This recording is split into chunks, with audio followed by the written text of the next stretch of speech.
गरीब सचिन इंदौर में आइसक्रीम बेचता था। सचिन रात 11 बजे तक आइसक्रीम बेचता, फिर फैक्ट्री में अपनी आइसक्रीम गाड़ी जमा करने के बाद घर लौटता। उसके छोटे से घर में उसका बड़ा परिवार रहता था, उसकी पत्नी, 2 बच्चे और बूढ़े पिता। ये लो दीपक और रचना, तुम्हारी आइसक्रीम। हुर्रे, मुझे मिली है वेनिला वाली और मुझे मिली है चॉकलेट वाली। खाने के बाद दांत जरूर साफ करना, वरना दांतों में कीड़े लग जाएंगे। गीता, खाना ले आओ। सब्जी तो आज खत्म हो गई। वीरपुर वाली चाची आ गई थी। एक तो वैसे ही हमारे घर में इतने सारे लोग हैं, ऊपर से मेहमान टपक जाते हैं। रोटियां रखी हैं। दाने दाने पर लिखा है खाने वाले का नाम। सब्जी उनके भाग्य में थी जो उन्होंने खा ली। तुम मुझे प्याज की चटनी दे दो। सचिन, मेरे लिए आइसक्रीम लाया कि नहीं? पापा, आप अपनी उम्र के हिसाब से चीजें खाया करिए ना। आइसक्रीम बूढ़े लोग नहीं खाते। बेटा, कई वर्ष बीत गए, कोई मीठा पकवान नहीं खाया। सोचता हूँ आइसक्रीम खाकर ही काम चलाऊं। आप चिंता मत करिए, मैं किसी दिन आपको गुलाब जामुन ला कर दूंगा। सचिन का घर इतना छोटा था कि आंधी बारिश आने पर सोने में दिक्कत हो जाती थी। मम्मी, आपकी टांग मेरे मुंह पर आ रही है। अगर मैं ज्यादा पीछे गई तो मेरा सिर दीवार से टकराएगा। और दीवार मजबूत नहीं है तो मम्मी का सिर दीवार पार करके पड़ोस की पिंकी ताई के घर पहुंच सकता है। पापा, ऊपर एक मंजिल बनवा लीजिए। जब सारे लोग सोते हैं तो ओवरलैपिंग हो जाती है। बेटा, माँ के चरण स्पर्श करना अच्छी बात होती है, तो अभी कुछ महीने सहन कर लो। पैसे हो जाएंगे तो मैं ऊपर बनवा दूंगा। सचिन सुबह आइसक्रीम गाड़ी लेने अपनी फैक्ट्री में चला जाता था। बोलो, आज कितने का माल चाहिए? आज 2000 का माल डाल दीजिए। वनीला फ्लेवर वाली आइसक्रीम बढ़ा देना। 2000 का नहीं, 3000 का ले जाओ। थोड़ी मेहनत करके बेच लेना। इस हफ्ते आइसक्रीम ज्यादा बन गई है। साहब, पर मेरे पास सिर्फ 2000 रुपए हैं। रुपयों का हिसाब बाद में हो जाएगा, तुम अभी माल लेकर जाओ। सचिन पूरी दोपहरी सड़कों और बाजार में घूमता। आइसक्रीम वाला, वनीला, मैंगो, चॉकलेट, स्ट्रॉबेरी सब मिलेगी। बच्चों, जवानों, आ जाओ, दोपहर में ठंडक पालो। वनीला वाली आइसक्रीम कितने की है बेटा? 20 रुपए से वनीला फ्लेवर की शुरुआत है अम्मा। 2 रुपए वाली कोई आइसक्रीम नहीं है क्या? अम्मा, 2 रुपए की मेरे पास कोई आइसक्रीम नहीं है। थोड़ी सस्ती वाली भी आइसक्रीम रखा करो। गरीब लोग आइसक्रीम कैसे खाएंगे? हाँ? मैं खुद एक गरीब आदमी हूँ अम्मा। आइसक्रीम की कीमत फैक्ट्री निर्धारित करती है, हम तो सिर्फ बेचते हैं। कुछ देर बाद एक लड़का सचिन के पास आया। भैया, मुझे एक ऐसी आइसक्रीम चाहिए जिसमें मैंगो, चॉकलेट और स्ट्रॉबेरी तीनों मिक्स हो। ऐसी तो कोई आइसक्रीम नहीं आती, लेकिन तुम एक काम कर सकते हो। तीनों आइसक्रीम खरीद लो और घर जाकर एक बर्तन में तीनों आइसक्रीम को मिक्स कर लेना। फिर वो तुम्हारी मनपसंद आइसक्रीम बन जाएगी। ठीक है, मुझे तीनों आइसक्रीम दे दो। रात में जब सचिन फैक्ट्री से लौट रहा था तो अचानक आइसक्रीम की गाड़ी का टायर फट गया। ओफो, लगता है आज फैक्ट्री पहुंचते पहुंचते 12 बज जाएंगे। सचिन गाड़ी घसीटते हुए बड़ी मुश्किल से फैक्ट्री तक पहुंचा।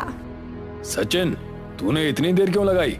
मैं कब से तेरा इंतजार कर रहा हूँ। सुबह तू 1000 का माल एक्स्ट्रा लेकर गया था। चल पैसे ला। साहब, मैंने बहुत कोशिश की लेकिन माल निकल नहीं पाया। आप चाहे तो माल वापस रख लीजिए। गाड़ी का टायर भी फट गया है, कल आप ठीक करा दीजिएगा। नहीं, माल वापस नहीं होगा। तुम्हें माल के पैसे तो चुकाने ही होंगे, साथ साथ फटे टायर के भी पैसे देने होंगे। ये आप क्या कह रहे हैं साहब? टायर मेरी वजह से नहीं फटा, ये पुराना हो चुका था, शायद इसलिए फटा है। गाड़ी का रख रखाव और मरम्मत तो फैक्ट्री की जिम्मेदारी है। नहीं, फैक्ट्री इन सब छोटी मोटी चीजों का खर्चा नहीं उठाएगी। कल तुम्हें 1000 रुपए माल के और 1000 रुपए टायर के देने होंगे। सचिन उस दिन उदास होकर घर पहुंचा। पापा, आज हमारे लिए कौन सी आइसक्रीम लेकर आए? तुम दोनों क्यों रोजाना आइसक्रीम मांगते हो? जाकर सो जाओ। आज मैं कोई आइसक्रीम नहीं लाया हूँ। खाना खाते समय गीता ने सचिन से पूछा, आप बच्चों पर नाराज क्यों हुए? क्या आज कमाई नहीं हुई? फैक्ट्री का मालिक जबरदस्ती ज्यादा माल पकड़ा देता है और फिर पैसे मांगता है। गाड़ी का टायर फट गया, उसके भी पैसे मुझसे मांग रहा है। आप उसके पास जाना ही मत, थोड़े दिन मजदूरी कर लो, फिर एक ई रिक्शा ले लेना। ई रिक्शा में पेट्रोल का खर्चा नहीं है और फिर अपना काम है, जब मन हो जितना मन हो उतना करो, कोई सिर दर्द नहीं। अगले दिन सचिन फैक्ट्री नहीं गया और एक ठेकेदार के साथ मजदूर के रूप में काम करने के लिए कुछ दिन शहर से बाहर चला गया। उधर फैक्ट्री का मालिक कई दिन से सचिन का इंतजार कर रहा था। उसने एक आइसक्रीम बेचने वाले से पूछा, जो सचिन का पड़ोसी था। बंटी, सचिन कहाँ है? कई दिनों से इधर आया नहीं है। साहब, सचिन मजदूरी करने शहर से बाहर चला गया है, वो अब यहाँ नहीं लौटने वाला। अच्छा, तो मेरे पैसे मार कर भाग गया। कभी ना कभी तो लौटेगा ही, तब उससे पैसे वसूल करूंगा। मेरा नाम भी संगा रेड्डी है। मेरे पैसे मारना, ओखली में सर देना है। इतनी आसानी से वो मेरे प्रकोप से बाहर नहीं निकल पाएगा। सचिन कुछ महीनों बाद पैसे कमाकर घर लौटा। उसने एक नई ई रिक्शा खरीद ली। गीता ने नारियल फोड़ी और मोहल्ले में प्रसाद बांटा। प्रसाद बंटी के घर भी पहुंचा। लीजिए बंटी भैया प्रसाद, हमारे घर नई ई रिक्शा आई है। बहुत अच्छी बात है भाभी, सचिन खूब तरक्की कर रहा है। बंटी ने जाकर फैक्ट्री के मालिक को ये बात बता दी। साहब, सचिन ने नई ई रिक्शा खरीद ली है, बहुत खुशहाली है आजकल उसके घर में। आज ही किसी को उसके घर भेजता हूँ। रात में एक आदमी सचिन के घर पहुंचा। सचिन, मुझे संगा रेड्डी साहब ने भेजा है, तुमने उनके पैसे नहीं दिए हैं, हिसाब करने के लिए साहब ने तुम्हें बुलाया है। मेरे पास संगा रेड्डी का कोई पैसा नहीं है। उसका माल मैं गाड़ी में छोड़ आया था और टायर के पैसे देना मेरा काम नहीं है। संगा रेड्डी से कह देना, अब मैं उसका गुलाम नहीं हूँ। संगा रेड्डी के आदमी ने जाकर सब कुछ संगा रेड्डी को बताया। जरा सी ई रिक्शा क्या खरीद ली तो सोच रहा है कि मेरे जैसा बड़ा बिजनेसमैन बन गया। बहुत अकड़ दिखा रहा है ना। मैं निकालता हूँ उसकी अकड़। उसे रोते हुए किसी दिन मेरे पास ही आना पड़ेगा काम मांगने के लिए। सचिन का घर पतली गली में था। ई रिक्शा वहाँ पहुँच नहीं पाती थी, इसलिए सचिन रिक्शा को रोड पर एक दुकान के सामने खड़ा किया करता था। आप ई रिक्शा को रोड पर खड़ा करके आ जाते हैं, अगर कोई उठाकर ले गया तो?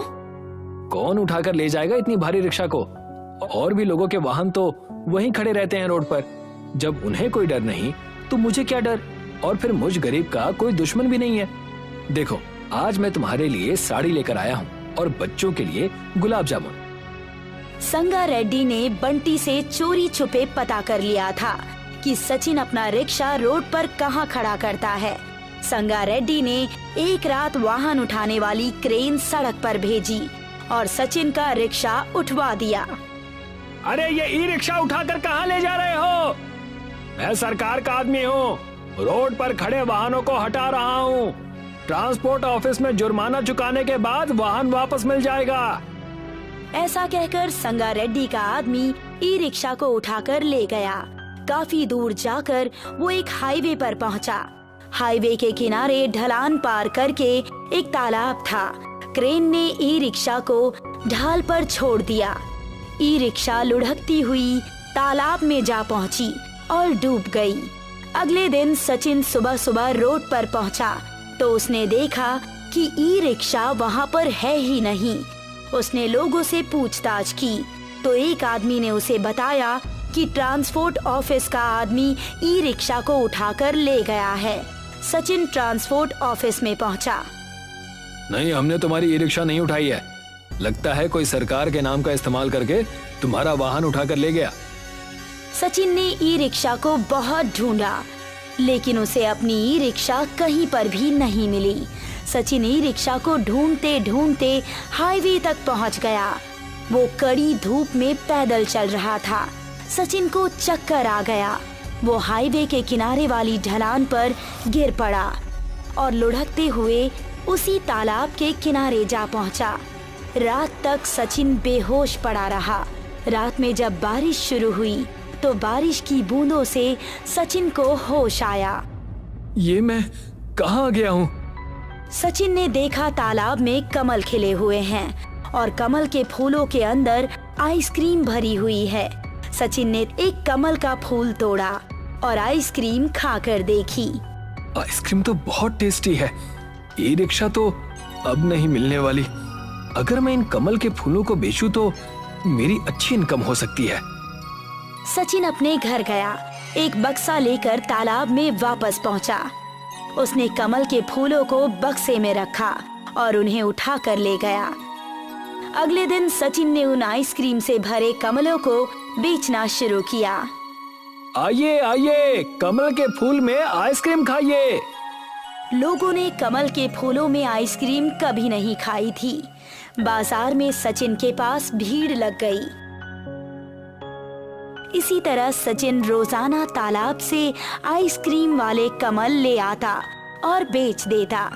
बंटी भी आइसक्रीम की गाड़ी लेकर बाजार में खड़ा रहता था, लेकिन उसकी आइसक्रीम नहीं बिक रही थी। बंटी, क्या हो गया? सारे लोग पूरा का पूरा माल वापस लेकर आ जा रहे हैं। क्या तुम माल बेच नहीं पा रहे? साहब, सचिन आजकल कहीं से कमल के फूलों में आइसक्रीम लेकर आता है। लोग वही आइसक्रीम खाना पसंद कर रहे हैं। मैंने भी खाकर देखी थी। उस आइसक्रीम का टेस्ट हमारे आइसक्रीम से कहीं ज्यादा अच्छा है और दाम भी कम है। अच्छा, तो ये बात है। सचिन मेरा धंधा चौपट कर रहा है। इस तरह तो फैक्ट्री ही बंद हो जाएगी। थोड़ा धैर्य रखो बंटी, मैं कुछ करता हूँ। एक दिन एक बूढ़ा आदमी सचिन के पास आया। बेटा, मेरे पास पैसे नहीं हैं, लेकिन मैं बहुत सारी आइसक्रीम खाना चाहता हूँ। क्या तुम मुझे उस जगह पर ले चलोगे जहाँ से तुम ये आइसक्रीम वाले कमल के फूल लेकर आते हो? मैं वहीं पर आइसक्रीम खाना चाहता हूँ। मेरे ऊपर दया करो, ये मेरी अंतिम इच्छा है। कुछ दिन पहले ही सचिन के पिता की मृत्यु हुई थी। उस बूढ़े आदमी में सचिन को अपने पिता दिखाई दिए। सचिन बूढ़े आदमी को रात में तालाब पर ले गया। ये देखिए अंकल, मैं यहीं से कमल तोड़कर ले जाता हूँ। अगली रात जब मैं आता हूँ तो यहाँ नए कमल आ जाते हैं। मैं नहीं जानता ये कैसे होता है, पर इन्हीं कमल की वजह से मैं पैसे कमा पा रहा हूँ। उस बूढ़े आदमी को संगा रेड्डी ने भेजा था। बूढ़े आदमी ने जाकर संगा रेड्डी को सब कुछ बता दिया। ठीक है अंकल, अब तुम्हारा काम खत्म हुआ। ये लो अपने पैसे और चले जाओ यहाँ से। किसी को उस तालाब के बारे में मत बताना। मैं अकेले ही उस तालाब पर जाऊंगा। संगा रेड्डी एक ट्रक लेकर उस तालाब पर पहुंचा, लेकिन उसे वहाँ कोई कमल दिखाई नहीं दे रहा था। ये क्या? यहाँ तो कोई कमल नहीं है। लगता है कमल तालाब के अंदर होंगे। संगा रेड्डी ने तालाब में डुबकी मार दी और अंदर चला गया। वो सांस रोककर काफी देर तक तालाब के अंदर कमल ढूंढता रहा। अचानक उसका पैर किसी चीज में फंस गया। संगा रेड्डी ने देखा कि उसका पैर सचिन की ई रिक्शा में फंस गया है।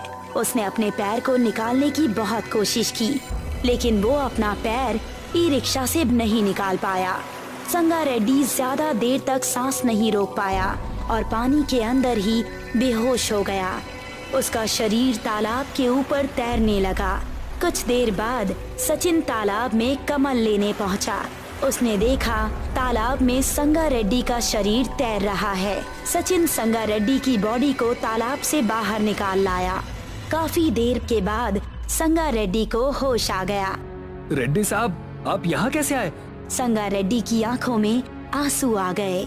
मुझे माफ कर देना सचिन, मैंने ही तुम्हारी ई रिक्शा उठवाई थी। मैं तुम्हारे कमल चुराने आया था, लेकिन इस तालाब के अंदर डूबे तुम्हारे ई रिक्शा में ही मेरा पैर फंस गया और मैं पानी के अंदर बेहोश हो गया।